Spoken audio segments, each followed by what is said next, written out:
Bonjour à toutes et à tous, bienvenue dans votre nouvelle télévision Kër Ndanane TV, la chaîne de l'élégance.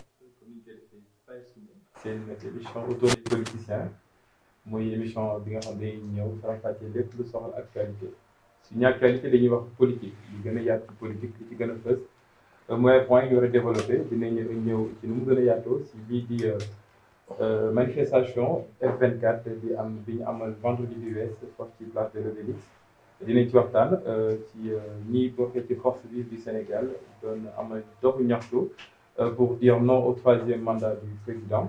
dina ñëw aussi si dialogue national bi njiitu réew mi woo ci opposition ñenn ñi joxe seen aval ñenn ñi joxe guñu seen aval dinañ ñëw ci lii di Ousmane Sonko muy ginnaaw ba ñuy tudd inéligibilité ma ci campagne plutôt présidentielle 2024 dinañ ci ñëw nu gën a yaatu mais aussi dinañu waxtaan ci procès bi muy war a amal le 16 contre kii di Adji Sarr donc loolu muy nekk point yi ñu war a yaatal mais waxtaan bi dama ci wéet dama ci am ay ndaanaan ay gan yoo xam ni vraiment c'est toujours un plaisir di leen dalal ci bi dinaa ci am suñu doyen dinaa ci am ñuy wax monsieur Ibrahima Cissé di secrétaire général national PDS fii ci Rufisque Ouest monsieur Cissé dalal ak jàmm fii ci Kër Ndanane TV.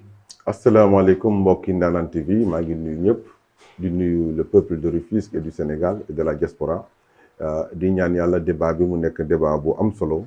ndax ndaanaan moom mbiru ndaanaan dafa war a tegu si yoon ndax ñëpp mën ko dégg si yarax teggil. le plaisir monsieur Cissé ñu am monsieur Moussa Ba maître Moussa Ba di am plaisir de la dalal pour une deuxième fois fii ci plateau bi bokkee ci ADS di le porte-parole. alors merci beaucoup Boubacar maa ngi lay nuyu bu baax. gis présentation bu am solo bi nga def léegi di nuyu bu baax waa Kër Ndanane TV di nuyu sama naataango yi di nuyu. bu baax a baax waa département de Rufisque mais aussi nuyu waa ànd defar Sénégal à travers ànd defar Sénégal mais nuyu le président Modou Gueye donc ci taxawaayam ak ci accompagnement bi nga xam ne ni teg na ko ci département bi mais aussi dans le Sénégal de manière générale di jàppale son excellence le président Macky Sall maa mbégte nag ñëwaat ci émission bi Kër Ndanane autour des politiciens. maître merci beaucoup donc Moussa Gningue bokkee ci foofu ci. Pastef di le chargé de communication JPS bu Mbao merci beaucoup Boubacar di am un très grand plaisir également de revenir sur cette émission de Kër Ndanane TV di nuyu waa kër gi bu baax a baax di nuyu également ñi nga xamante ni ñoom laa bokkal plateau bi di la remercier encore une fois pour invitation bi di nuyu Mbao gi nga xamante ni foofu laa jógee également. plaisir mon ami mon confrère. waaw Boubacar maa ngi lay fay di nuyu ñi nga xamante ni ñoom laa bokkal plateau bi muy ki nga xamante ni mooy Ibrahima Cissé Moussa Gningue ak maître Moussa Ba di nuyu tamit l' ensemble des téléspectateurs yoo xamante ni ñooy suivre Kër Ndanane TV di la wax ne mbégte la am partagé ak ñoo ñi nga xamante ni ñoom laa bokkal plateau bi ñi nga xamante ni mooy émission autour des politiciens. c' est un plaisir comme ni mu ko waxee tout au début de l' émission. ay ndaanaan la dajale tey des juristes mais aussi ñoo xam ne seen xam-xam màcc na ci wàllum politique donc monsieur Cissé ci yow laay commencé donc comme ni ma ko waxee ci njëlbeen ba F24 doon amal jëm benn manifestation bu large bu yaatu ñu gis ni population bi wuy ji nañu ñii di opposition bu baax a baax mais gannaaw ba nga bokkee ci PDS gis ñu fa PDS mais aussi gis nañ population bi génn ban leçon lañ mën a tirer ci boobu manifestation.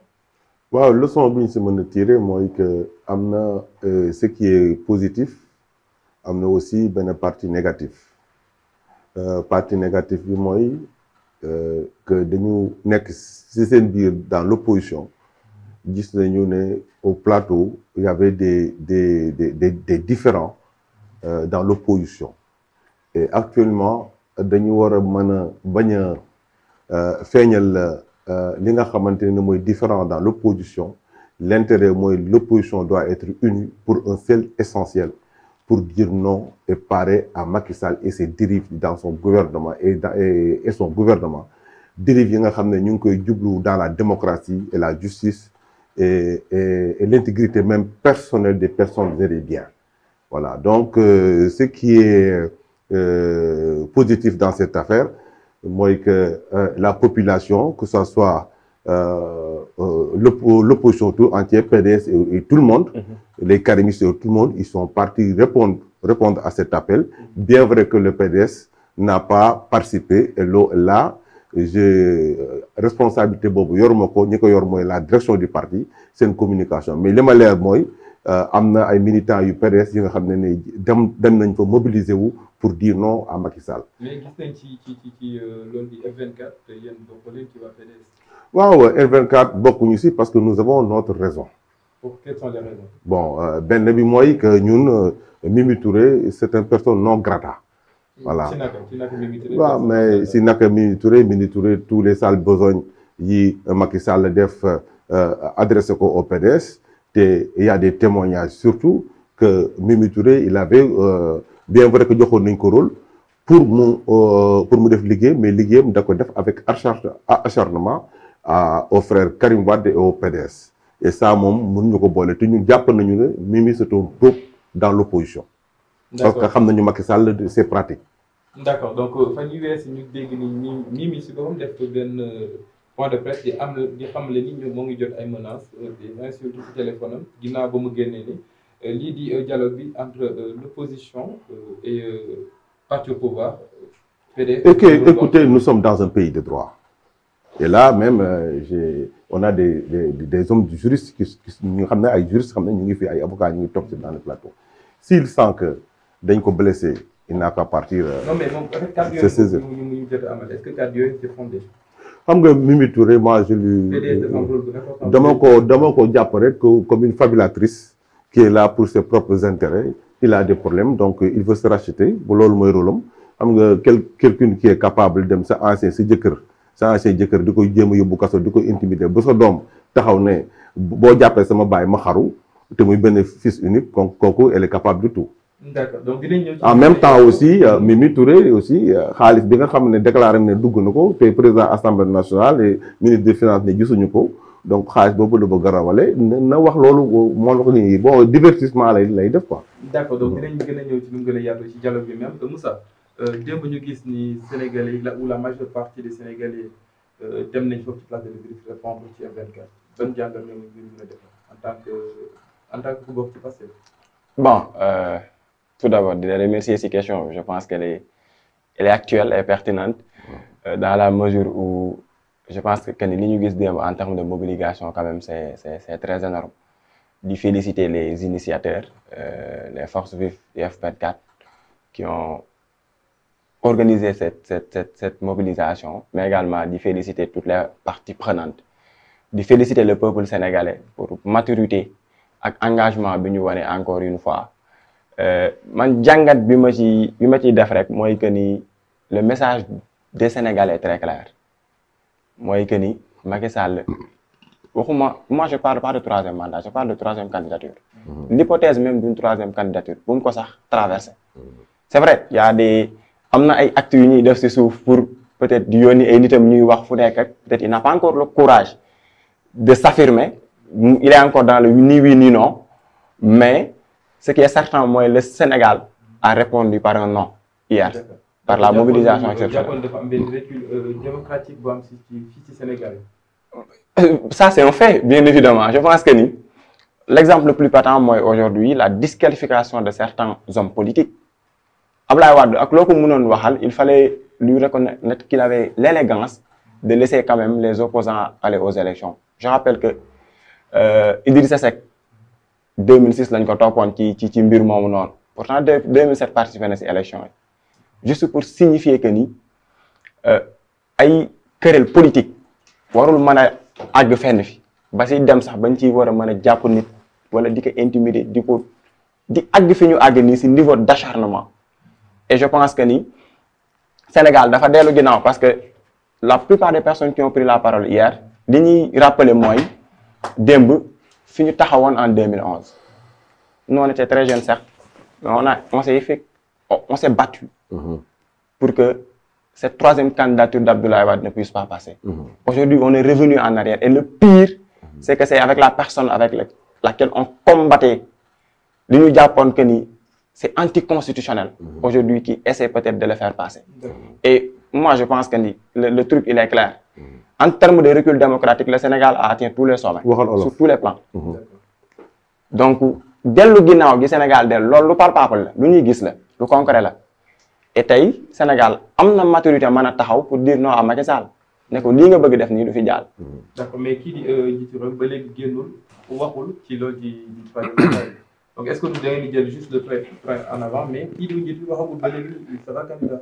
mais Boubacar yow yaakaaroon ni aujourd'hui à 8 mois des élections cette question warul woon mën a nekk sax un débat dans un pays normal waruñu mën a toll fu ñuy débattre sur une possible troisième candidature d'un président qui a déjà fait 2 mandats et que la constitution est très claire sur le nombre de mandats donc tey bu ñu demee ba toll foofu noonu mais dafa am ay prémices yoo xamante ni moom moo ko indi prémices yooyu c'est plus proche collaborateur génn nañ wax ñi nga xamante ni waxoon nañ sax que ni mënul nekk sax tey il commence à se dédire. Il y a le professeur Ismaël Madior Fall qui est aujourd'hui ministre de la Justice qui dit que je ne parle pas de justice, je parle plus de droit, je parle de politique maintenant.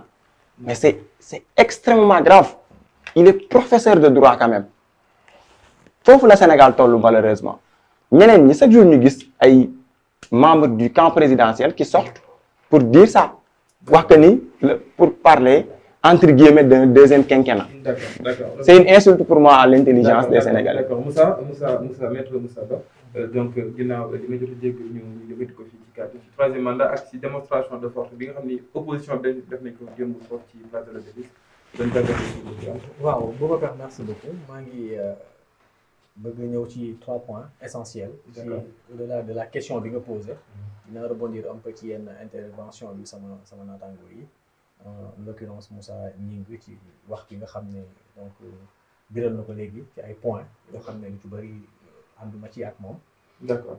te dafa am mais solo juste pour revenir juste ci maa ngi ñëw ci loolu laay jëkk a tontu d'abord sur la question.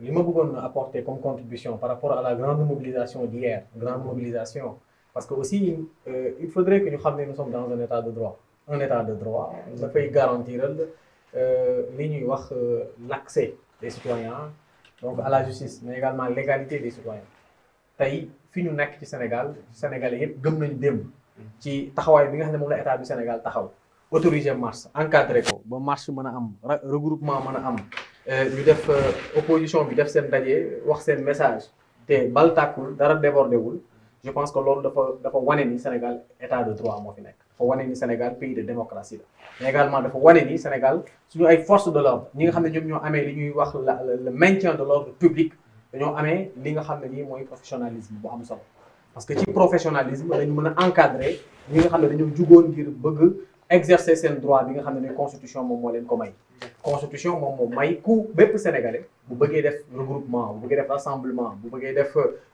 marche bu bëggee def lépp loo xam ne nii wàllu revendication la donc nga def sa régime def déclaration ñu autoriser la nga ñëw def sa li nga war a def donc en respect maintenant des fondamentaux de la République loolu bu amee am démb ba jeex te amul benn débordement je pense que loolu war nañ ci sant état du Sénégal ci seen taxawaay mais également war nañ ci sant le ministère de l'Intérieur ci seen organisation je reviendrai essentiellement juste pour relancer par rapport ak centre pouvoir bi tey est-ce que jàppoon ni y a un recul démocratique parce que suñu fàttalikoo kii di jiitu réew Macky Sall il avait tenu les mêmes propos ba fi kii di président Abdoulaye Wade nekkee tamit donc jàppoon ni 12 ans après on est face à la même situation. jàppoon ni y a un recul au niveau de la démocratie. Nous ne sommes pas devant les mêmes situations et on ne peut pas parler de recul démocratique. xam nga lu tax muy wax recul démocratique li kii di njiitu réew mi doon xeex.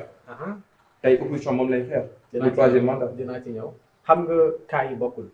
li tax cas yi bokkul mooy dinaa ci ñëw je voudrais que ñu dem ci point par point. D'accord. parce que d'abord dama bëgg ñu rétablir la vérité sur certaines questions.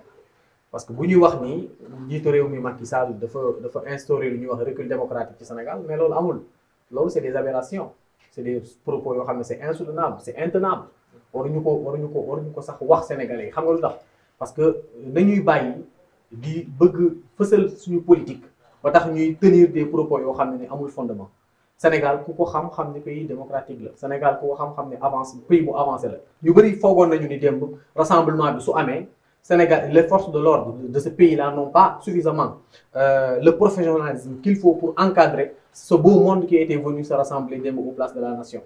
Donc à la place de la nation. Mais ce qu'il faudrait retenir dans tout ça, moi, président Macky Sall, bu fekk recul démocratique dafa am xëy na ñiy génn pour manifester dana leen boom wala mu dal seen kaw parce que ci suñu ay côté ci suñu wetu réew am na ñoo xam ne nii donc dal nañ ci seen kaw ay opposants am na ñoo xam ne nii boom nañu ay citoyens parce que bëgguñu woon ku manifester contre seen candidature mais pourtant le président de la République a laissé l'opposition s'exprimer librement ñu wax lu leen neex bu ñu paree dem seen kër ñu encadrer leen ba ñu delluwaat ci seen kër ci jàmm déggoo benn leader toj nañ boppam déggoo benn leader saaga nañu ko à moins xëy na ci seen biir parce que bépp bis bu ci doon am démb ci manifestation bi seen biir la parce que seen alliance bi nekkul alliance bu sincère seen alliance bi alliance d'intérêt la ànd boo xam ne kenn du nangu kenn du jiitu kenn topp ci ginnaawam mais ànd boobu nañu waxante dëgg àndu naxante la donc démb malgré que leader yi fa nekkoon ñu ci bëri doon nañu wax naan bon Yewwi Askan Wi du tas Yewwi Askan Wi tey lañ gën a ànd mais Sénégalais yëpp xam nañ ne loolu c'est pas sincère parce que on ne peut pas avoir une coalition avec ñëpp ku nekk même ambition bi ngay nourrir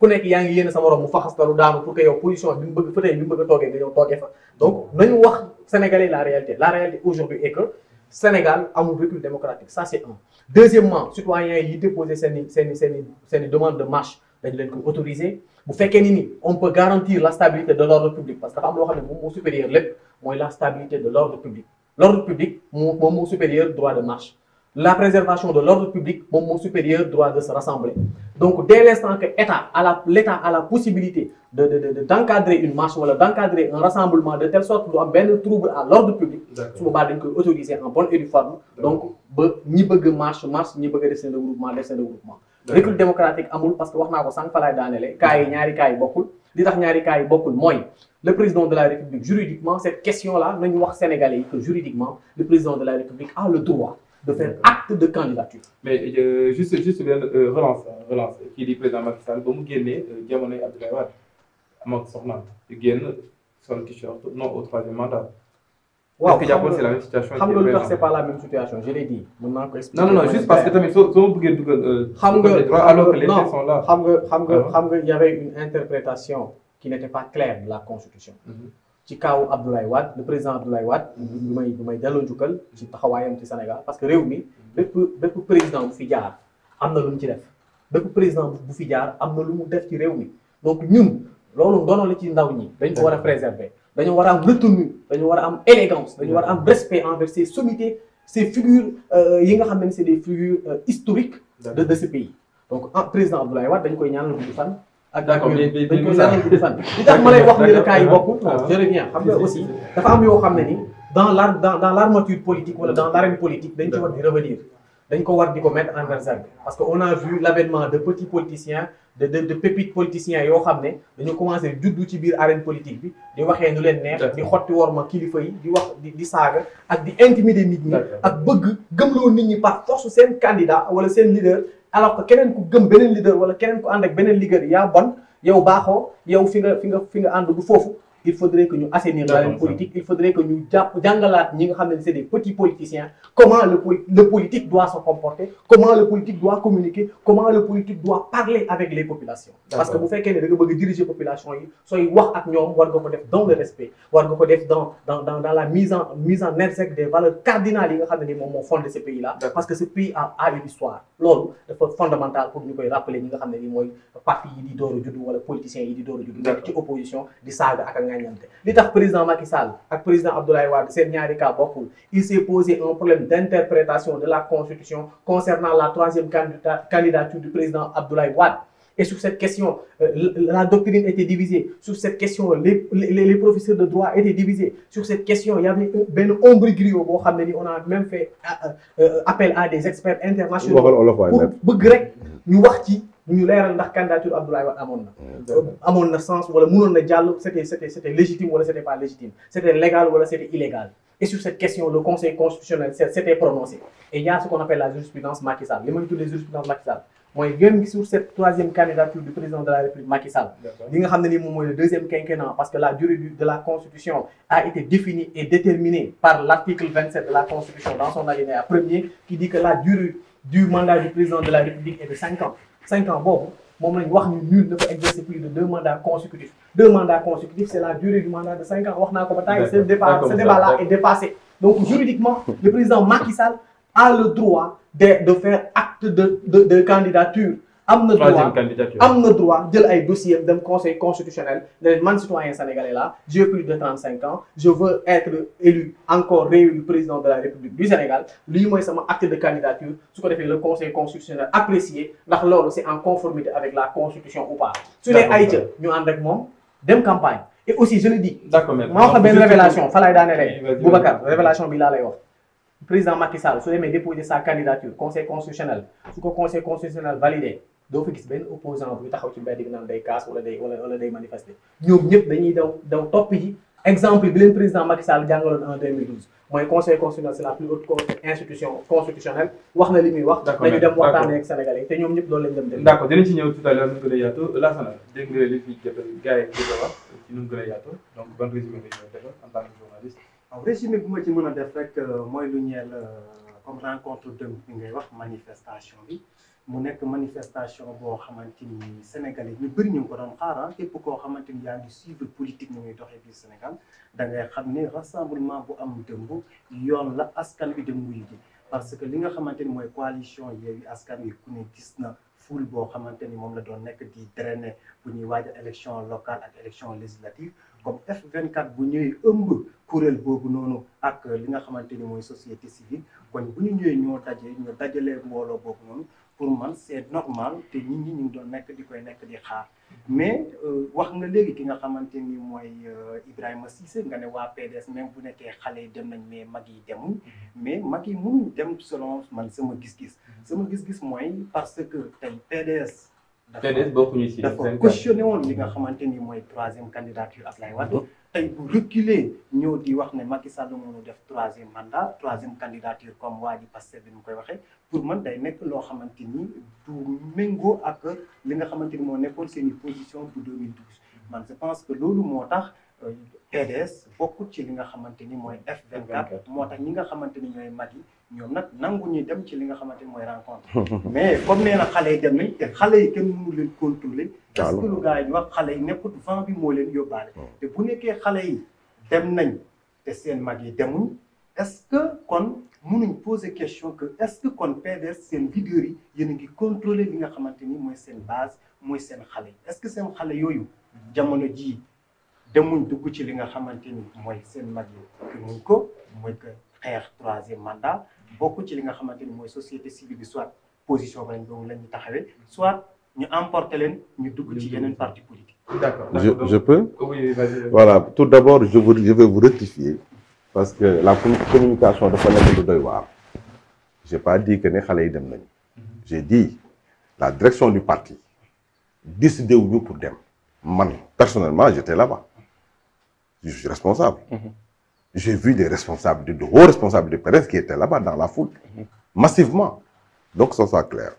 Donc et cela veut dire quoi? Cela veut dire que le parti a sa décision. Jël na ko adopté naa ko waaye man du tere personnellement la troisième candidature de Maître Wade dégg nga de la troisième candidature Macky Sall ma koy contester. Ça c'est ma décision personnelle. léegi pour revenir waaw pour parce que dafa am lu nga xam ne kii da ko wax. maître da ko wax ku si nekkee ne may temps bu ma kenn sanañ. voilà parce que débat bi sénégalais yi ñu ngi dégg àdduna ñuy dégg donc dafa tegu si yoon. tout à fait. donc troisième candidature da nga ne Macky Sall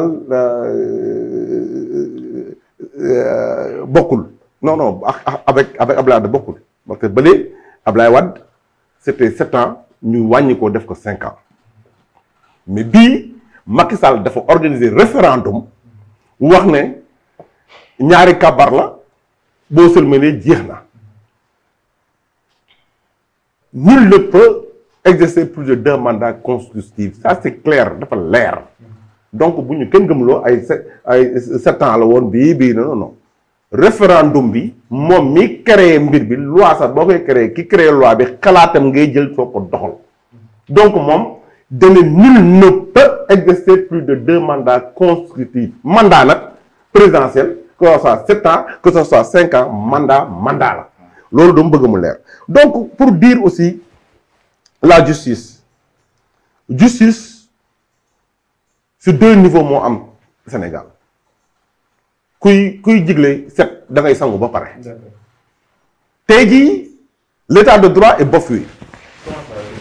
L'état de droit est bafoué dans notre pays parce que le gouvernement, état bi nga xam ne ñoo war a yor le respect des droits communs des personnes et des biens, le président de la République bu war a gérer la constitution bi nga xam ne ñëpp sa la ñu war a toog war ko uuf war ko doxal dafa am ay manquements yu si am ndaxte justice warul doxee en deux mesures ndax la constatation générale bu dee Sénégal à l'extérieur même du Sénégal ñëpp xam nañu ne Macky Sall képp ku taxaw pour war a mën a jàkkaarloo moom pour candidature mu nekk un candidat sérieux dina jéem a fexe utiliser la justice bi nga xam ne sénégalais yi ñoo ko jox mu war a garantir la justice dina ko utiliser pour éliminer ses adversaires politiques c'est la constatation générale.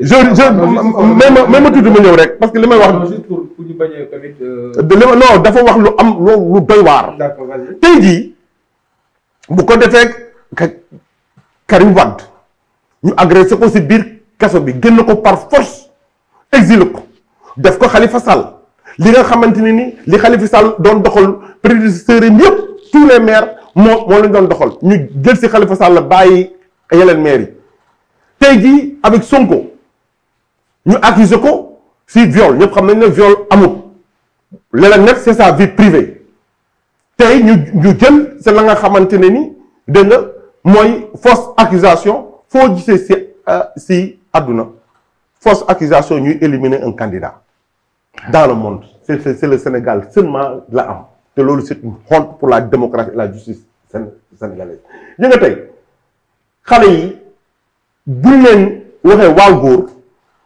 dafa war a fekk état bi sàmm leen man mënuma gëm nga ne kii problème mu terrain la am à Yoff nga jël ay fital ban réel tiré ko bu am ay mort d'homme du ñu gëmloo leneen ak leneen il faudrait que la justice sénégalaise def enquête réellement lu rey xale yi parce que gis nañu fa ay cartouches de balles réelles gis nañu ay films yi nga xamante un gendarme qui tire sur quelque chose on sait pas sur quoi il faut que ñu génnoon enquête ji nga état bi bu fekkee ne amoon nañu ñoom gëm-gëm bu fekkee ne amoon nañu ñoom lu ñuy doxal gëm ko muy intérêt général pour la justice et pour la paix dama ne bu nit ki di oote pour def demande de marche ou bien de manifestation qui est un droit garanti par la constitution sénégalaise donc loolu bu ñu fekkee ne les préfets doon nañu autoriser kii bi bu gaaw kon problème boobu du am mais dañuy jël temps ba à 24 heures wala si même jour bi soo ko jox ordonnance ça veut dire que ne ñoom c'est une politique à deux l'administration c'est une administration bi nga xamante ne qui marche pour un parti État et non pas pour le parti de la République et pour la Constitution. Et la Constitution, nul ne peut être au-dessus de la Constitution, que ce soit Macky Sall, que ce soit le ministre de l'Intérieur, que ce soit le gouvernement, que ce soit le police et les gendarmes. Police et gendarmerie, nous ñoo leen jur suñuy doom la ñu donc bu ñu jël la population contre leurs frères ñu jàkkaarloo parce que ce qui s'est passé à Yoff ça c'est un je le caractérise pour un homicide volontaire. Parce que Macky Sall bu recevoiroon ministre de l'Intérieur def renseignement bi yow en tant que ministre de l'Intérieur boo jotee renseignement ne manifestation bi am na ay dérives yu si war a am nga renseignement boobu pourquoi ces éléments demuñu ñi war a def dérive boobu nga dem jëli leen y a un manquement donc la police doit faire son travail la gendarmerie doit faire son travail le président de la République doit faire son travail diriger ça veut dire prévoir bu ñu prévoiroon recevoir les jeunes et la population de Yoff il y aura pas mort d'homme parce que gendarmerie xam nañu ne quand gendarmerie ñëpp soxla yi waaye xam nañu lycée aussi dëgg nga c'est la source du pouvoir juste pour revenir mais amoo parole da ngay bàyyi d'accord donc tout à l'heure ñëw nga ci muy PDS ñoom dañu am seen propre vision mais yow personnellement yow yaa dem foofu ça m'engage ça d'accord donc sa engagement personnel la mais tey on parle de PDS ñu jàpp ni ñoom parti démocratique sénégalais ñoom opposition bi lañ bokk quoi qu'on puisse dire mais pourquoi tey su opposant yëpp daje pour signer benn convention ñoom ñu retiré ne bokkuñu et déjà li ñu ci dialogue bi la ñuy ñëw tey ñoom ñooy parti bi ñu njëkk a joxe aval di dinañ bokk ci dialogue boobu donc tey soo ñëwee tenir kàddu yi est-ce que amul waruwaay ak yow sa propre conviction ak ñoom seen conviction en tant que PDS. moi je suis responsable du PDS. dina am ay sanctions politiques. Moi, je suis un responsable PDS. Quand mon parti décide pour quelque chose, je suis adopté.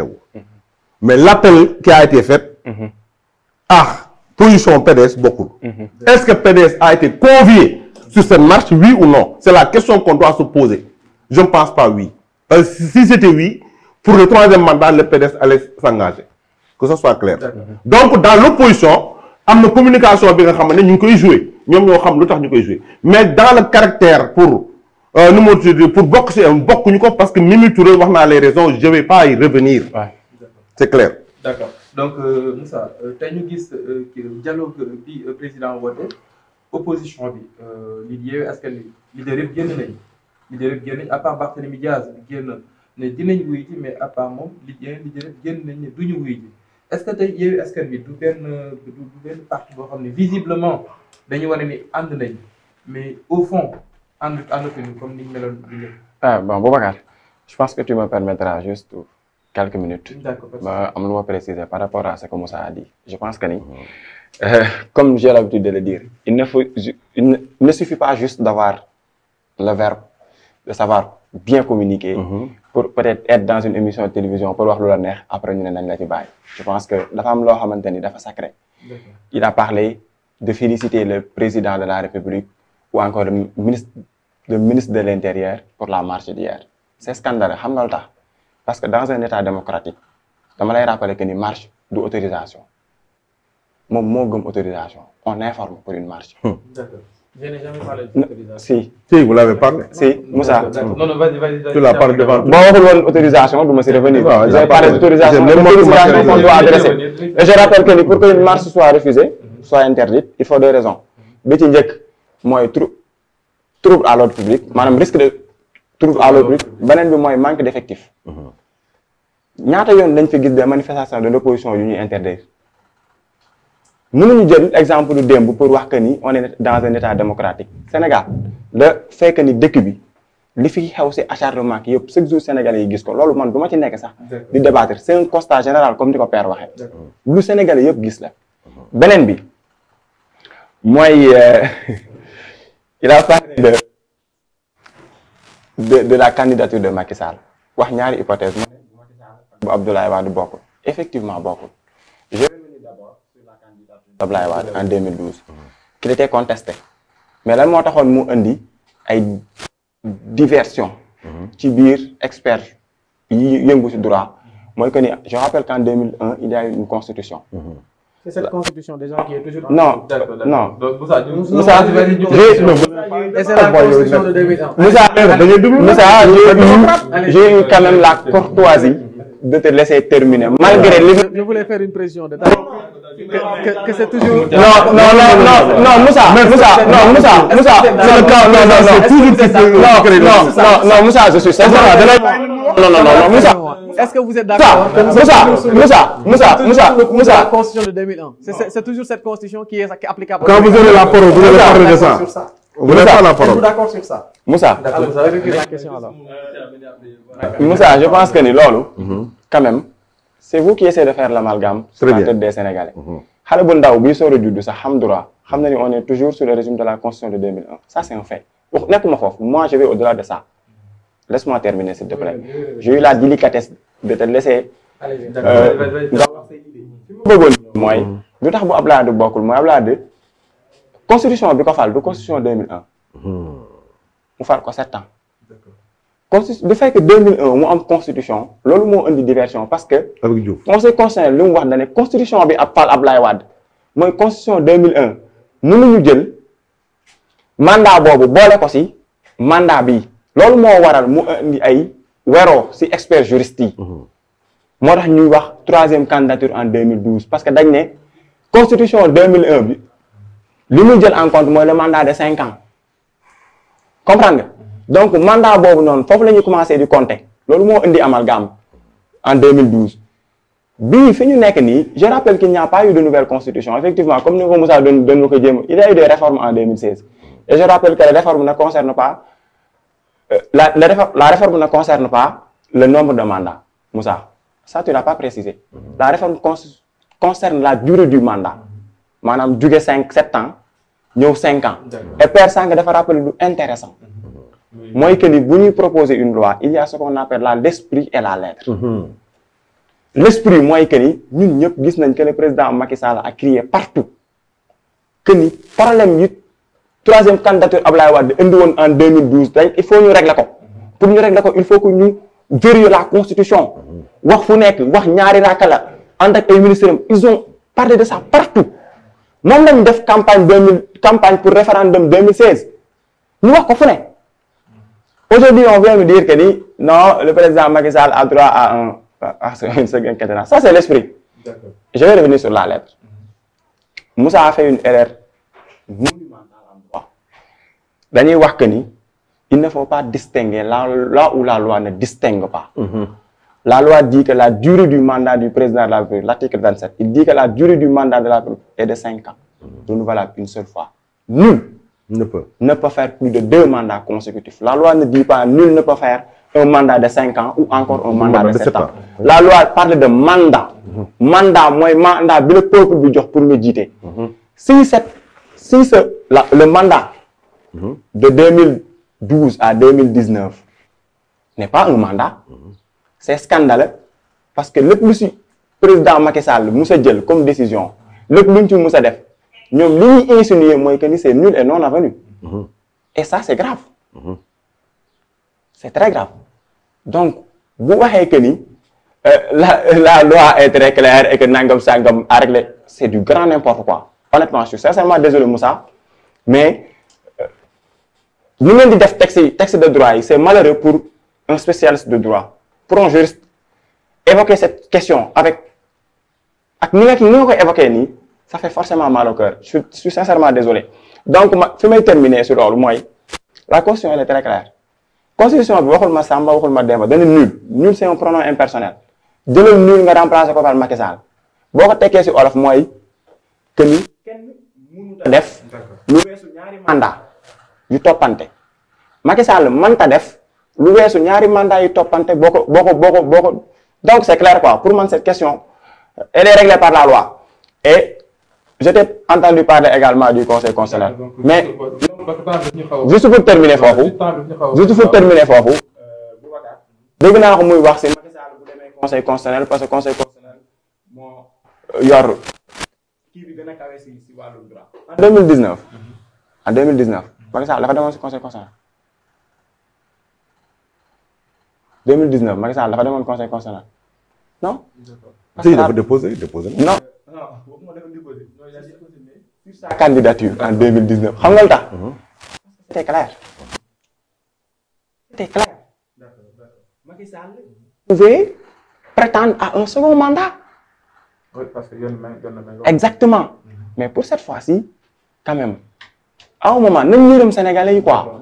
C'est-à-dire juste pour nous donner une petite question parce que tamit xam naa Moussa du ñàkk dina ñëwaat aussi ci lu gën a yaatu. Juste pour ñu tënk pour ñëw ci dialogue parce que temps bi tamit tënk nañu.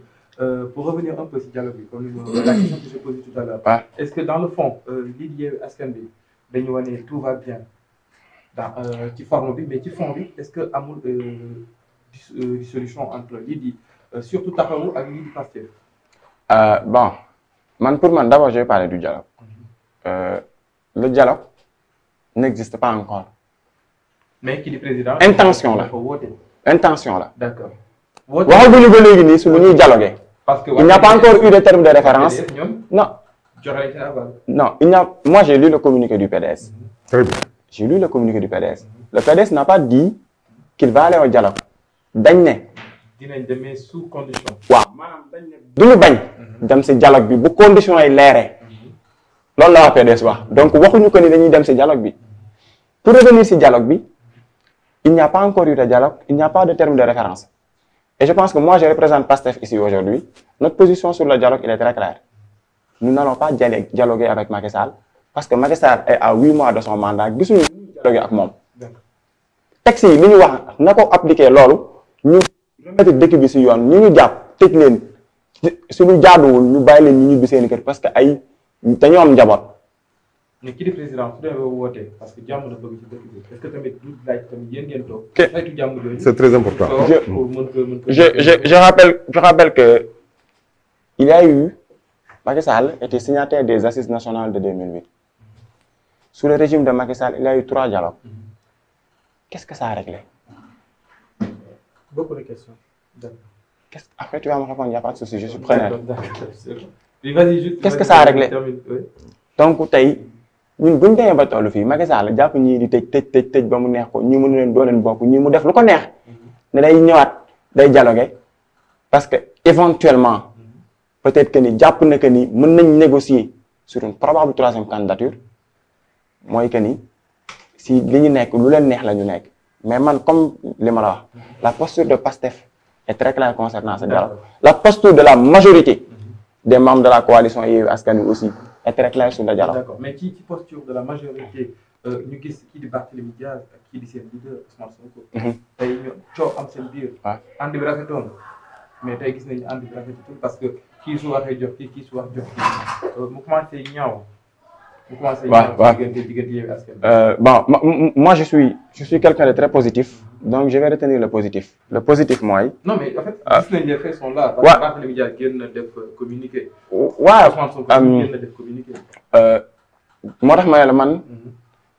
Bon, je tiens d'abord à préciser que cette situation est effectivement déplorable. Et je pense que cela ne va pas dans l'intérêt de Yewwi Askan Wi ni dans l'intérêt de l'opposition. Ça c'est clair. Mais d'abord, étant donné que moi, je retiens le positif. Le positif, j'ai écouté avant-hier Barthélémy Dias sur TV5 qui a dit qu'il n'y avait pas de rupture entre lui et Ousmane Sonko. Et que je trouve que c'est une bonne chose pour Yewwi Askan Wi, c'est une bonne chose pour l'opposition sénégalaise parce que c'est le moment de s'unir, d'unir nos forces et de rappeler que ben adversaire là ñu am ñun ñëpp muy PDS muy Pastef taxaw ak ñëpp muy Macky Sall. Donc, sur cette question, moi je pense que, honnêtement, je pense que ni dina réglé wu. En tout cas, c'est ce que l'on souhaite. Oui, oui, bien évidemment, parce que dès que le leader coalition ils ont également rappelé que Ousmane Sonko et Barthélémy Dias, il y a des relations fraternelles qui les lient. Même Moussa, on peut être en désaccord sur les idées. On peut défendre. Mais je pense que et la coalition Yewwi Askan Wi, ils combattent la même chose. Et je suis certain qu'ils vont peut-être se retrouver et c'est ce que je souhaite. Et je pense que la position de Pastef également, du parti, il est très clair concernant ça. Vous avez vu hier les réactions de Abbas Fall, de El Hadji Malick Ndiaye. Il y a également Citizen League qui est revenu sur ça, sur une émission de télé la nuit. Donc, pour moi, ils sont libres, parce que c'est Barthélémy Dias qui a dit qu'ils vont aller à ce dialogue. Et que c'est lui qui était même l'initiateur. Mais ce que Khalifa a dit, c'est que nous, en interne, de discuter. Ils n'ont pas encore pris de décision. Donc, moi, j'attends la décision officielle de Tahaou Sénégal pour se prononcer. Et même si Tahaou décide d'aller à ce dialogue, mais ils sont libres, c'est un parti politique qui décide, oui ou non, d'aller dialoguer ou pas. D'accord. Maître, donc, juste une petite précision. Wow. J'ai appuyé sur le coron du miroir. C'est pas aussi. Le même temps. À ce temps aussi. Nous sommes dans un état de droit, ça doit détendre sur le plan. Mais ce temps aussi, beroun na ça. D'accord. Donc, juste par exemple, des fois, mais pour revenir au dialogue, on a dit que avant dialogue, mais juste pour revenir au dialogue, tey jàppoon ni kii di seen leader ngeen nekk parti au pouvoir da ngeen def dialogue pour diviser l'opposition et vous êtes en train de réussir ça. Déjà, je vais devoir faire des précisions. Il me semble que ça sera essentiel. Essentiel pour tout le monde. Ce ne sont pas seulement des précisions à l'endroit de mon camarade Moussa, mais des précisions de manière générale. Pour que nous sachions des droits intéressés, nous devons retenir les meilleurs. D'abord, sans que nous ayons la constitution du Sénégal, constitution 2001, donc Abdoulaye Wade, il faut faire la constitution 2001. Non, je n'ai pas dit ça. D'accord. Non, Moussa, j'ai dit que Abdoulaye Wade n'a pas été élu. Vous m'avez demandé. Non, mais il ne faut pas déformer mes propos. Allez, je vous conseille. Non. man dama lay bàyyi mais quand vous voulez déformer mes propos pour asseoir votre raisonnement ça je ne peux pas admettre. li nga wax loolu laa jàpp. non ñun ñëpp xam loolu ñëpp dégg nañ ko waxuma loolu. d'accord léegi dinaa la rappeler benn affaire bu essentielle. li ma la bëgg rappeler c'est sous le coup de la constitution de 1963 que Abdoulaye Wade a été élu. Tout à fait, c'est clair. Et l'évolution constitutionnelle du Sénégal, il ne faut pas faire bu ñu def amalgame, il ne faut pas faire une confusion entre ce qui est abrogation et ce qui est modification. C'est bien que xam nga ko. L'abrogation, on met table rase sur le texte de loi, que ça soit constitutionnel, que ça soit une loi ordinaire, que ça soit une loi organique. Et évolution constitutionnelle au Sénégal, vous me permettez de le rappeler, c'était depuis 1959. Première constitution au Sénégal, 1959 là. Boobu amaguñu indépendance. ñu ñëw en 1960 am beneen constitution. 1963 ñu am indépendance am constitution en 1963. Après 1963, il y a eu la constitution de 2001 qui a été initiée par le président Abdoulaye Wade, une toute nouvelle constitution. Et cette toute nouvelle constitution-là, c'est sous le régime de cette constitution-là que le président Macky Sall a été élu pour la première fois en 2012. Et c'est cette constitution qui est toujours en vigueur au Sénégal. C'est la constitution de 2001.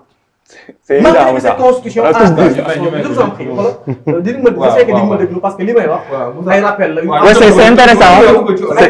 ay rappel yu am solo pour yow ak ñi nga xam ne ce sont des étudiants de droit de la première année ak ñi nga xam ne c'est des spécialistes du droit ak ñi nga xam ne le droit daf leen passionné parce que Sénégal rek moo nekk dëkk boo xam ne nit ñi dañuy permettre wu di avancer ak di tenir ay interprétation ci yoo xam ne ni duñ ko bàyyi spécialiste yi duñ ko bàyyi ñi nga xam ne ni amaana dañ ko xam ne luñ am na luñ ci fort. Et sur cette question-là, je voulais le préciser, constitution 2001 moom moo nekk toujours en vigueur ci Sénégal pour que bu ñu ko laajee étudiant en première année ñu mën ko wax il y a eu des révisions constitutionnelles parce que président bu nekk am nga possibilité wu nga nekk à l'initiative de révision constitutionnelle bu la neexee nga jàll ak assemblée nationale bu la neexee nga consulter le peuple par voie référendaire. Et maintenant li nga xam ne moom moo am sur la constitution de 2001 président Macky Sall def le référendum de 2016 boobu bi mu koy def son intention était que dafa bëggoon wàññi son mandat. Là, c'est pour répondre. Bien que on ne distingue pas, là où on ne distingue pas. C'est un principe de base en droit. Non, je vais préciser là. Donc, je vais aussi, parce que maintenant, vous m'avez utilisé beaucoup de précisions. Mais disons sur la question, je vais faire des précisions. Parce que nous avons des étudiants en droit, ils sont dans l'émission. Donc, nous individuels en erreur. Il faut repréciser la matière. Parce que droit, si on l'a donc, il faut repréciser. Et donc, sur cette question-là, il l'a dit, il a raison de le dire. On ne distingue pas là où la loi ne distingue pas, mais seulement en matière de loi. En matière de loi, la juridiction suprême. Et en matière de constitution, l'institution suprême, c'est le Conseil constitutionnel. Et c'est le Conseil constitutionnel qui apprécie même la légalité d'une loi par rapport à la Constitution, c'est-à-dire la constitutionnalité d'une loi. Et il faut retenir bien affaire. Nous allons dire, moi, je vais dire, moi, que Conseil constitutionnel, tu vois pas. Conseil constitutionnel, tu vois pas. Moi, apprécier.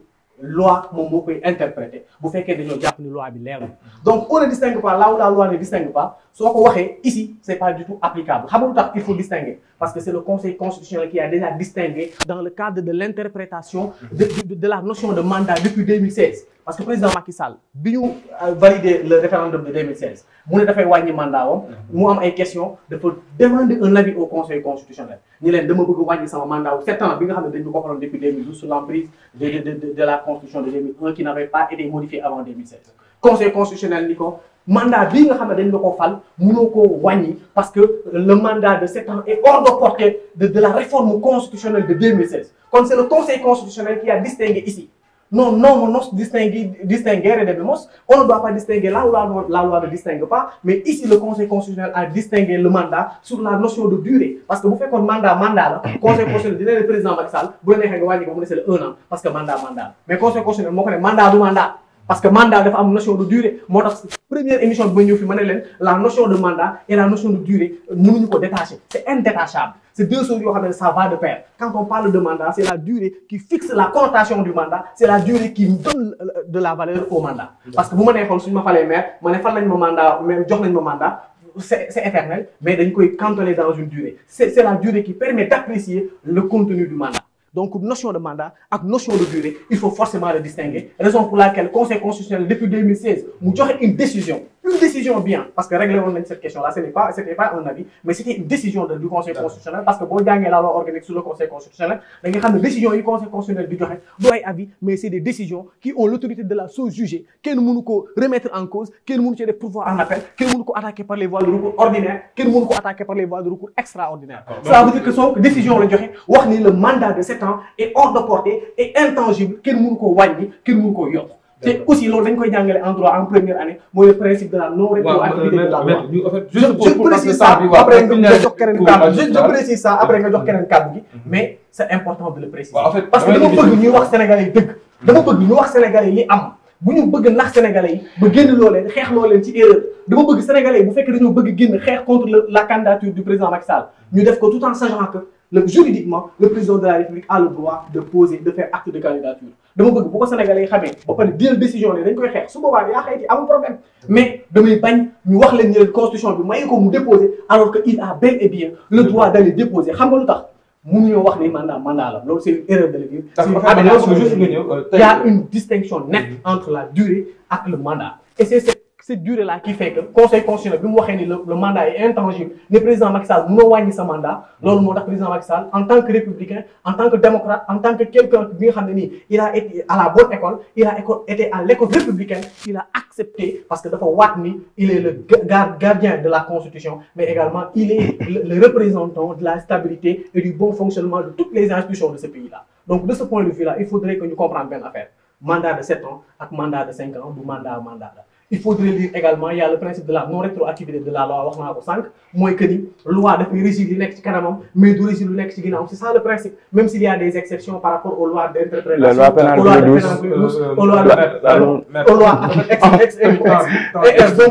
je voudrais Boubacar donc sur ces questions là donc dama koy bàyyi bañ a def cours de droit peut-être bu ma invité waxtaan carrément sur mais si les aberrations ont été dites si des propos insoutenables ont été dits, si des charabia ont été dits sur ce plateau-là, moi, en tant que spécialiste du droit, je dois rétablir la vérité, je dois repréciser ce que dit le droit, je dois nécessairement renseigner les gens sur le fait que la Constitution, à l'état actuel du Sénégal, permet au président de la République de faire acte de candidature devant le Conseil constitutionnel, et c'est cette institution-là qui peut apprécier si juridiquement il est recevable, si juridiquement c'est pas recevable, et je le dis, dinaa ko waxaat fii Kër Ndanane, président Macky Sall su déposé, su ko Conseil constitutionnel validé, les Sénégalais, les oppositions, ñi nekk biir Yewwi Askan Wi ñoom ñëpp dañuy gàddu seen ay sac dem ci Sénégalais wax ak ñoom parce que le président Macky Sall les a déjà montré la leçon depuis 2012 que bu conseil constitutionnel waxee li leen war moom bu fekkee ay Sénégalais te bëgg nañ defar Sénégal dañuy dem waxtaan ak Sénégalais yi jéem leen a convaincre. D'accord donc juste ñu tënk ko parce que je pense que temps bi. ah am naa droit de réponse ah. non parce que temps bi tamit. ah non man tamit loolu laa wax. temps bi question. droit de réponse parce que c'est. xam nga nga ne dialogue Macky Sall en 2000. non parce que vous avez parlé 2 fois. non ci yow la ñu parlé non deux fois ñu ngi ci deuxième tour. non ñu ngi ci deuxième tour de table. Boubacar la question Moussa dafa posé woon benn question essentielle dafa ni dialogue bi lan la jur. j'ai parlé plusieurs fois Macky Sall bi mu njëkkoon a woote dialogue national bi mu njëkkoon a woote lan la jur. ça a permis de régler quoi ma ne ko ça a permis de régler beaucoup de choses xam nga lu tax mais ñëpp xamoon nañu ni depuis magistère 12e législature il y avait eu beaucoup de candidats aux élections législatives mais c'est ce dialogue-là qui a permis d'instaurer le parrainage c'est ce dialogue-là qui a permis il faut s'arrêter les gens ont besoin de parler il y a un timing aujourd'hui s'il y a beaucoup de maires de Yewwi Askan Wi vous le devez au président de la République Macky Sall parce que il a permis au peuple de pouvoir élire son maire de manière directe et universelle dialogue c'est des résultats yoo xam ne ci dialogue bi la jógee. alors Boubacar je vous redonne la parole. c'est un débat d'idées c'est un débat d'idées je pense que fii ku nekk tey su ñu joxe temps bi nga soxla. pour nga développer. 11 minutes ah doyul. 11 minutes la donc voilà que ñu revenir encore sur l'essentiel sur le sujet. Le sujet c'est quoi c'est actuellement dialogue bi président woote ak opposition ñu ne dañ divisé wu. donc fa lañ yem donc nañu recaser débat bi ci dem kaw ñu mën ko yaatal parce que aussi il y a des gens qui nous écoutent et que si chacun essaie de tirer ci côté am day xaw a métti et on va passer la journée fii donc ma ñëw juste ci Lassana juste pour nga tënk pour ñu mën a jaar ci point parce que tamit dese nañ benn point bu ñu war a évoquer donc waruñu jël débat bi yëpp centré ko ci benn point kese donc juste pour nga revenir sur li fi jot a wax li fi jot a développer si possible. ci question dialogue bi man xam naa ci laay ñëw parce que mooy deuxième point bi ci question dialogue bi nag dañoo gis ne njiitu réew bi Macky Sall bu muy def discours à la nation ci 24 avril la wax ne mooy oote dialogue à toutes les forces vives de la nation ñu dem quelques jours Mimi Touré boo xamante ni waa PDS xëy na dañ koy bañ a tudd mu wax ne PDS ne participera pas au dialogue mais il est co-organisateur ki nga xamante ni mooy Barthélémy Dias gënnu wax ne moom moo dem gisante njiitu réew bi Macky Sall pour mu initier li nga xamante ni mooy dialogue kon je pense que loolu waa APR Benno Bokk Yaakaar foofu war nañ mën a leeral Sénégalais yi parce que bëgg nañ xam ndax njiitu réew bi Macky Sall moo ko initié ndax Mimi Touré nu mu ko waxee PDS ñoo waxtaan ou bien Barthélémy Dias moo ko initié bu nekkee nag njiitu réew bi Macky Sall ni ñu koy nekk di waxee ne dialogue bi lu ci namoon mooy diviser opposition bi bu nekkee loolu la man damay wax ne réussir na ko mais dafa réussir ci anam boo xamante ni dafa fekk li nga xamante ni mooy Yewwi Askan Wi dafa nekkoon ci tànk yi diviser parce que tamit Yewwi Askan Wi dafa am lu ko tënkoon mooy nañ ànd local ànd législative présidentielle bu jotee ku ne dem je pense que tey foofu la affaire bi toog dëmb wax naa ko fii ci plateau bi instant yi ñi nga xamante ni naru nañu woon ci li nga xamante ni mooy coalition bi mooy maire yi député yi ñu nekk ay président soxla wu nekk candidat ñun boo ko seetloo ku ne ngi toog lu xam mais ñi nga xamante ni naroon ci mbir bi nag ñoom ñoo toog di rafetal affaire bi ñu wooy baa ñu des Yewwi Askan Wi pour que candidat bi bu demul ma nekk candidat bi pour mën a am dara pour man loolu moo tamit instant dañuy rafetal mais Yewwi vraiment d'accord donc avant ma ñëw ci si des derniers points je pense que Ousmane Sonko dañuy wax muy condamnation et risque d'inéligibilité de Ousmane Sonko est-ce que Ousmane Sonko il est toujours éligible aux prochaines élections présidentielles Boubacar, merci. En fait, juste pour me dire, non, je ne vais pas répondre. En fait, non, je vais pas répondre parce que, en fait, c'est sincèrement, je suis sidéré par ce que je viens d'entendre de la part de Moussa. Parce que, en réalité, il a essayé effectivement de faire un cours de droit, peut-être aux étudiants de première année. Ça peut passer avec eux. Mais je pense que nous sommes réunis, donc, il y a des gens et nous savons les textes aussi. Moussa li muy wax tegu ko ci dara parce que lim ay principe c'est très facile mais si situation bi Sénégal nekk ak si candidature Macky Sall fan la ci teg Moussa a fait 5 minutes pour rappeler la constitution de 2001 moi je n'ai pas parlé que Macky Sall non je veux juste préciser parce que en fait Moussa ce qu'il fait moi je sais Moussa ce qu'il fait je sais bien le faire. Je le fais très bien. Je voulais être dans cette assiette-là, mais donc il est dans, il a l'impression d'être dans un cours magistral à la fac de droit. En fait, mais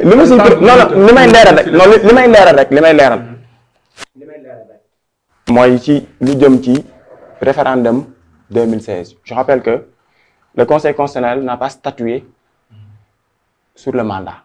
Le Conseil constitutionnel a été saisi sur la durée et le Conseil constitutionnel a répondu sur la durée. Et je rappelle que c'est certes une décision du Conseil constitutionnel, mais le président, ce qu'il devait faire, c'est un avis consultatif. Très bien. Moussa, tu es très bien. Non, tu es très bien, j'adore. Mais là, tu as fait le droit. Je sais le texte, il est wax.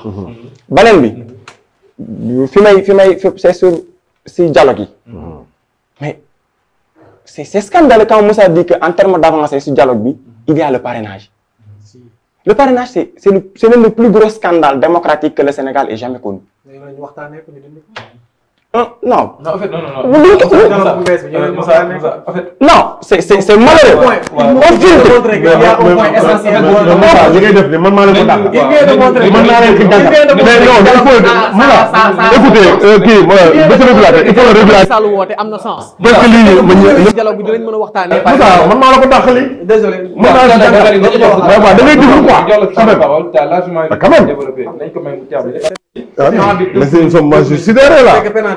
Le parrainage, la haute cour de la CEDEAO en a parlé. Nous avons dit parrainage, le fait qu'il soit illégal. Et je vais revenir. Je pense que filtre sélection ou candidat. Nous avons dit parrainage. Parrainage, c'est du n'importe quoi. Quand Moussa dit que c'est une avancée, c'est très triste. quand même qu'il n'ait pu le dire, mais c'est pas grave, il n'y a pas de souci. Maintenant, pour dire si li nga wax, le président Ousmane Sonko est éligible. Comme nous l'avons dit, il reste éligible pour 2024. Et man, comme les mains wax, nous, quand nous détourner notre attention, on est focus. On est focus. On est focus sur l'essentiel. Boubacar, moi, l'élection de 2024. te li may wax rek loolu moom xel bu yenu maanaa sax moo ko nanguwul père wax na ko fii sànq mooy que ni pour des questions de diffamation entre hommes politiques ñu dem ba si naan nit du bokk maanaam wala ñuy wax hypothèse que ni nit mën naa bañ a bokk dafa ñaaw dafa jekkul mais mu li président Ousmane Sonko wax rek laay wax le président Ousmane Sonko demeure éligible aux élections présidentielles de 2024 et Inch'Allah, s'il plaît au bon Dieu, il sera candidat. D'accord. Et pour terminer, moi, procès Ousmane Sonko Adji Sarr le 16, il avait déjà fait acte de désobéissance civile. Donc forcément, on s'attend qu'il ne sera pas présent le 16 au tribunal. Ouais, il est effectivement dans une logique de désobéissance civique. Maintenant, il y a une faction qui est en tant que juriste. Bon, je pense que dans ma laaj en tant que juriste, en tant que juriste, en tant que membre de base, bon, en tant que juriste, je pense que si le juge, en tout cas, ça sera peut-être au juge d'apprécier, comme en matière criminelle, on a une possibilité de jëli qui pour que mu nekk à sa disposition pour nous juger. Mais ça, c'est un autre débat. Mais man, li ma jàpp mooy que ni li ci war, si le président Ousmane Sonko doit répondre, il le fera, il le communiquera, dina ko wax. Si il répondre aussi, dina ko wax. Et comme motif il m'a évoqué depuis lors, il va évoquer ce motif. Ça, c'est un autre débat. Mais nous, Pastef, le président Ousmane Sonko décidé si nous sommes parce que nous savons que ce procès est une mascarade. Si nous avons dit que le procès doit actifier en chambre criminelle, c'est du grand n'importe quoi.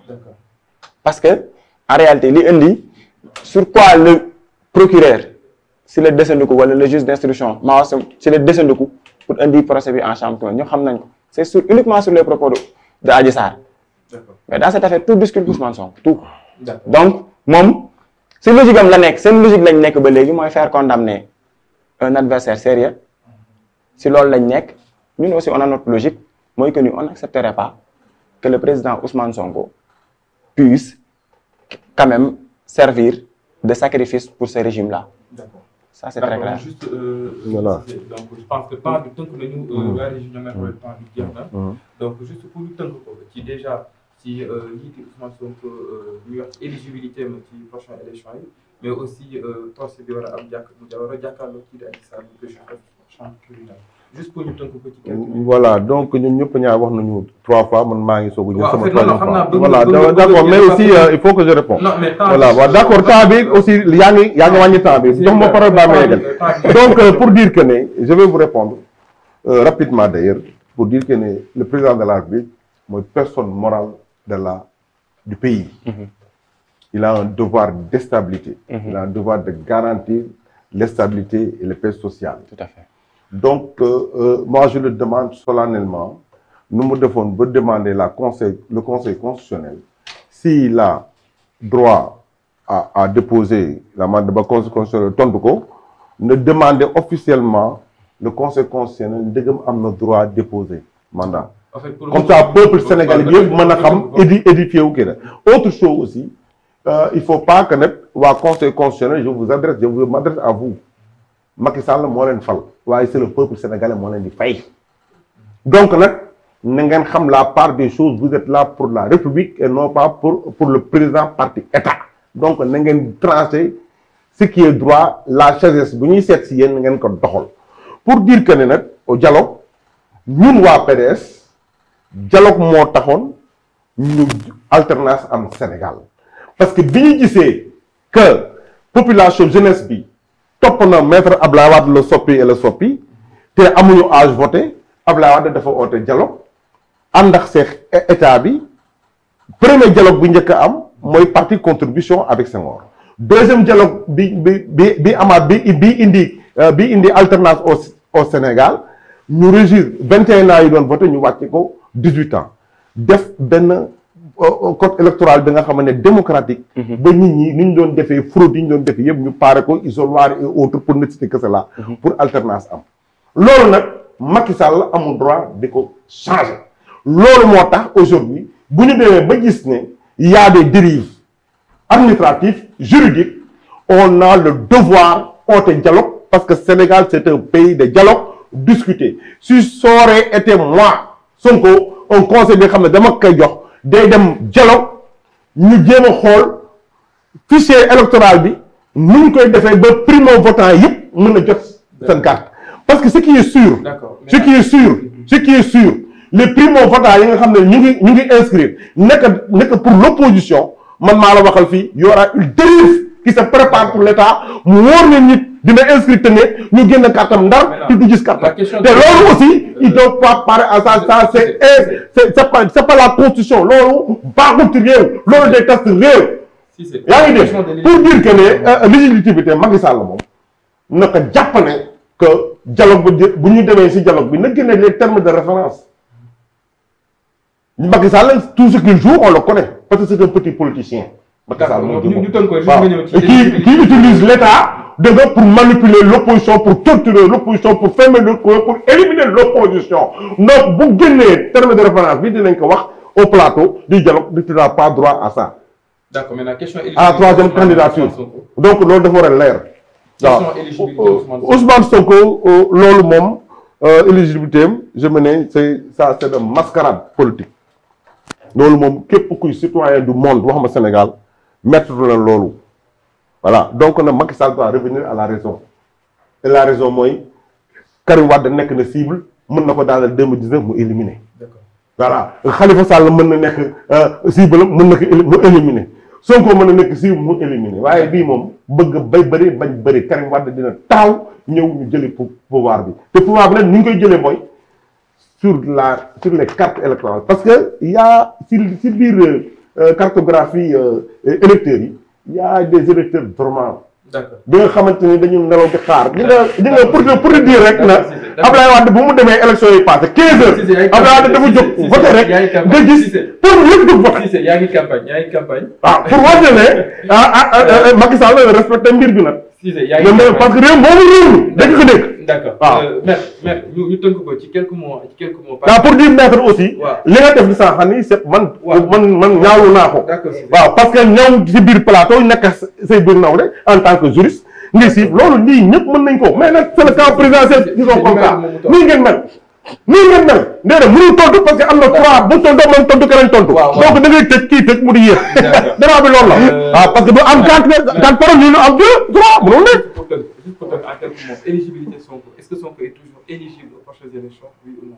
Non, pour mon avis, tout est n'importe quoi quand il apprécie les juste pour la question. Est-ce que Sonko est toujours éligible? D'accord, dinaa la wax sama point de vue. Ouais, juste pour me dire ko attention, je serai pas là. Seulement en fait damay bañ nga répondre ci man boo ma tontu la rek. pour Cissé non baal naa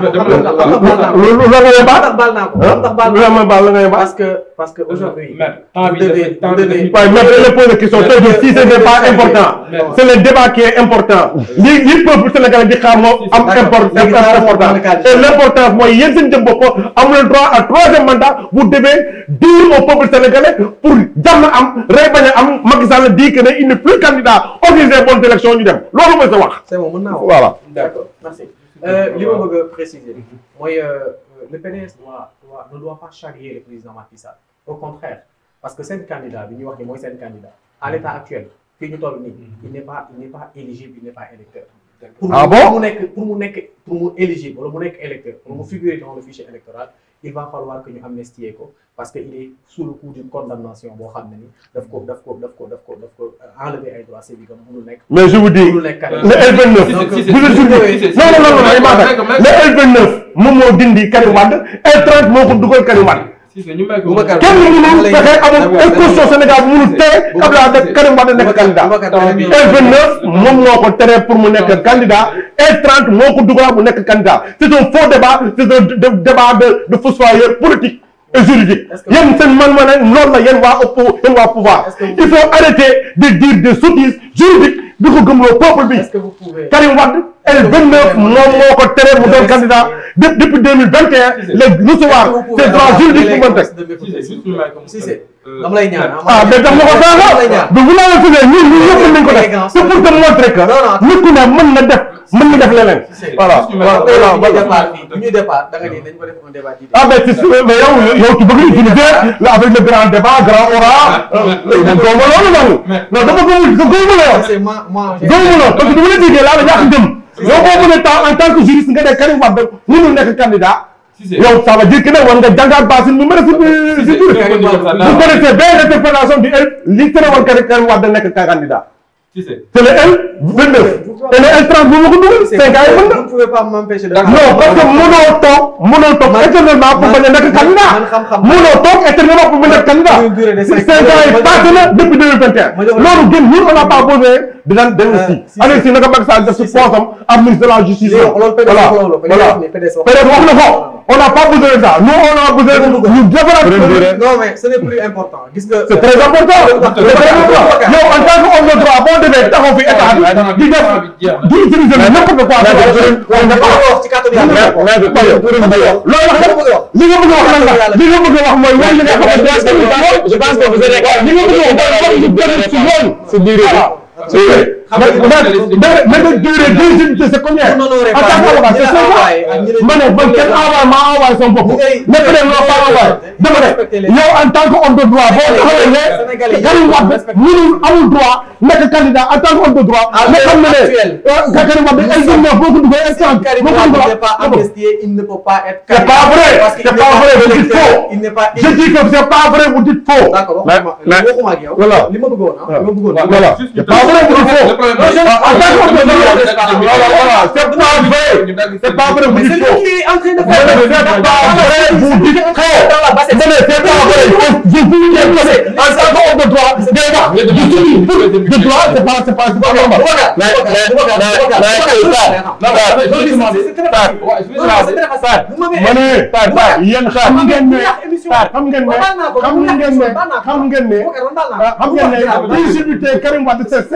S'il vous plaît. Nit mënul nekk éligible pour tout ça. C'est 5 ans xam ngeen ne 2021 la jeex en tant que homme de droit nga toog fi di jàngale droit di def ay cours de droit c'est des cours de droit à la sottise. waaw bu raconter des conneries. waaw il faut dire le droit en tant que homme de droit il faut dire le droit. léegi Boubacar xam nga nit ñi bokkuñu. non en fait je veux juste. mënuñu bokk. non je veux que ak wax candidat alors Karim Wade dañ éligibilité jeex na. c'est quoi en fait. wax na Karim Wade éligibilité jeex na. C'est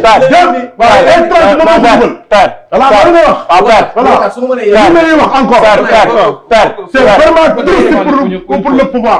waaw vous manipulez li nga xamante ne dama soxla benn 30 secondes. damay clôturer. Non, je n'ai plus le goût au débat. Je n'ai plus le goût au débat. bu ngay wax ci Karim Wade la leer. dama nekk droit wala ci ko tontu la. dama bëgg arrêter wax. mais bàyyi ko. non li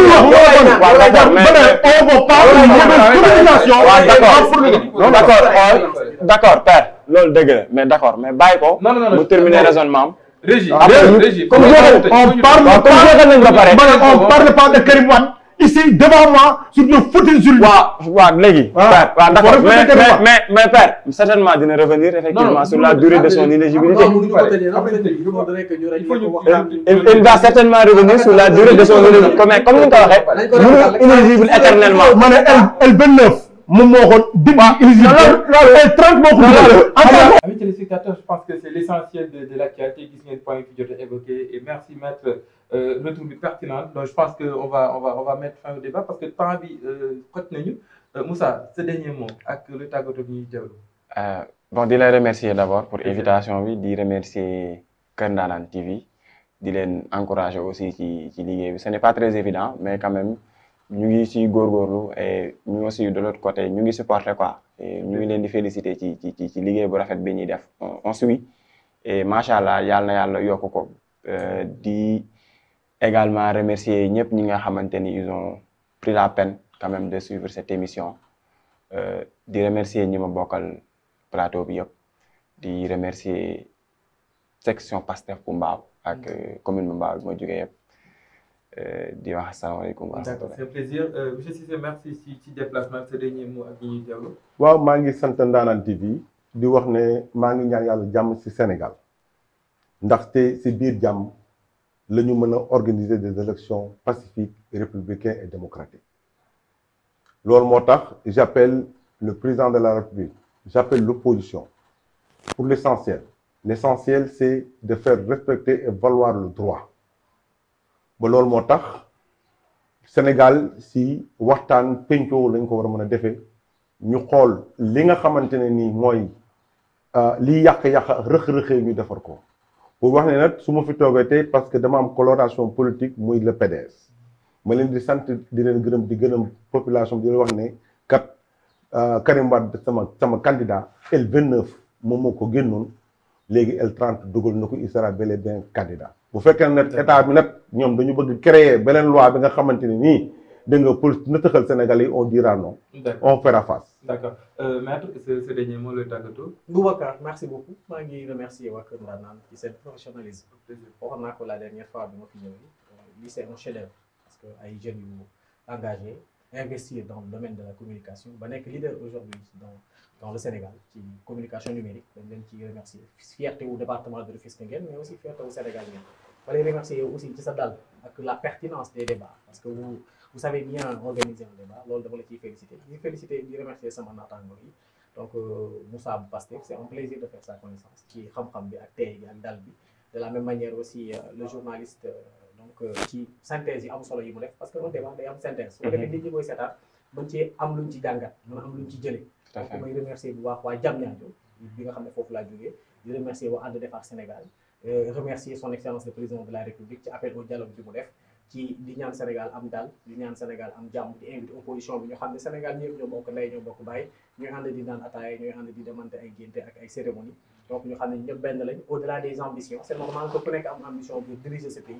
mais ci biir loolu dañoo war a toujours wane le bon exemple sa bëgg-bëgg bu mu tax nga saaga wala nga wax lu ñaaw wala nga def lu ñaaw ñun ñëpp dañoo war a wane le bon exemple xam ne au-delà de tout éthique ak valeur morale ak probité mooy tax nit ñi mën ko tànn mën ko jiital mën ko def kilifa mën ko def référence mooy ñaanal son excellence président Macky Sall yàlla defal ko jàmm defal ko wér di ñaan Sénégal am jàmm ba fi ñu bëgg a yegg ñu yegg fa donc loolu rek laa bëggoon wax. D'accord Lassana ce dernier mot le tàggatoo. waaw sant la gërëm la rek amoon mbégte lool partager plateau bi ak ñi nga xamante ne ñoo di différents responsables politiques donte ne sax débat bi tolloon na benn instant xëccoo am mais xëccoo bi nag c'est normal parce que ci politique lañ nekk mais nag xëccoo bi boo ko seetloo tamit dafa dem ba benn instant dafa xaw a jéggi dayoo parce que boo ko seetloo luy manifester ci mbedd yi day ñëw sax ci plateau bi et je pense que tey dialogue bi foofu laa koy rafetloo nag pour ñu waxtaan même bu ñu waxtaanu ci cadre politique sax mais ñu waxtaan ci cohésion sociale bi pour gën a mën a xam ni ñuy comporter parce que yéen seen militant ci yéen dañuy nekk di xool